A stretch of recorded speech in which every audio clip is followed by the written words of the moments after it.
I've been having a lot of thoughts about Barbie's jewelry and how the changes in her jewelry and accessories go show the arc of her character, and then also how there's some similarities between the jewelry that she wears and then the jewelry that Taylor is wearing, and all of that.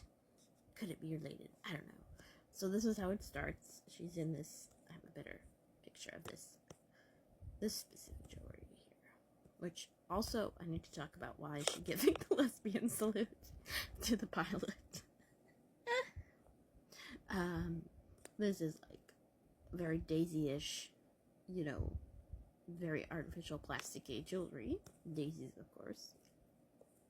And then she goes to this, which is the scallop shells, which are very plasticky. And then she's also wearing these gold ones and these anchors, which I'm obsessed with. These kind of mod ones. And then, yeah, say something else. Yeah. Then as she starts to go into the real world, they become a little bit more realistic.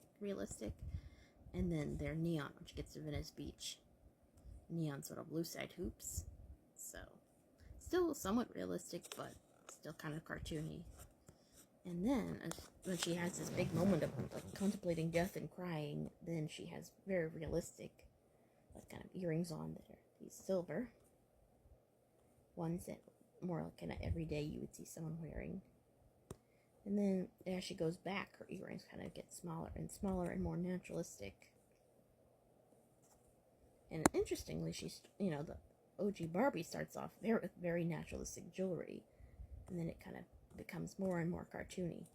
But she has the opposite arc, whereas from the beginning to the end, she starts to wear much more natural jewelry. And this is another picture. That's what she's wearing at the end, with very naturalistic kind of jewelry. It has like bows and some pearls on it. And then at the end, she's wearing this heart-shaped locket and these very small hoops. And then at the last scene, didn't get a picture of that, but the last scene she's wearing, I don't even know if she's wearing earrings, but then, oh right, and this was the other thing too. She's wearing this Chanel retro when she's pretending to be Barbie again, when she's taking down the Kens. So she gets like aggressively girly again, but it's still realistic because it's still metallic and not plastic. So I thought that was a really interesting choice. And also there's all Chanel because she's a Chanel ambassador, I guess. But when she goes to the last scene, she's wearing two very thin gold chains, which I think is queer coding too. It's interesting. And then I also noticed with the president's jewelry, it's super gaudy and over the top here, and then at the end she's wearing, I didn't get a picture of it, but she's wearing a chain very similar to this Versace chain that Taylor has been wearing. It's like a very thick kind of gold chain, which I thought was interesting. I was like, oh no. And then also this girl, Sasha, I can't really see it here, but at the end she's shown to be wearing earrings that look very similar. It's these earrings. It's like Easter egg.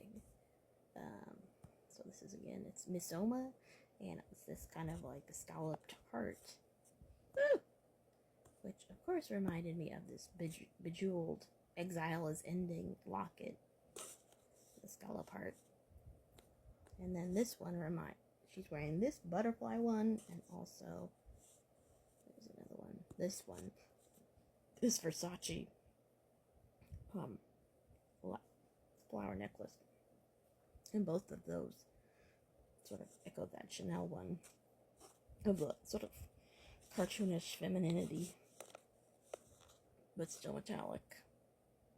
And then this one, it says this is seen in Barbie, but I don't remember where. But that reminded me of this from her website, which was the sort of album colors.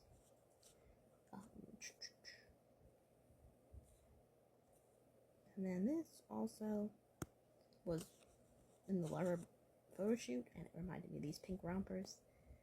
And then this I just noticed too. She's wearing this sort of jeweled blossom tiara, and it looks a lot like the one that Barbie's wearing when she's thinking about death, which is interesting too because Willow's associated with death. So I thought that was cool. And how it shows her arc from gradually, more artificial to more real through her jewelry.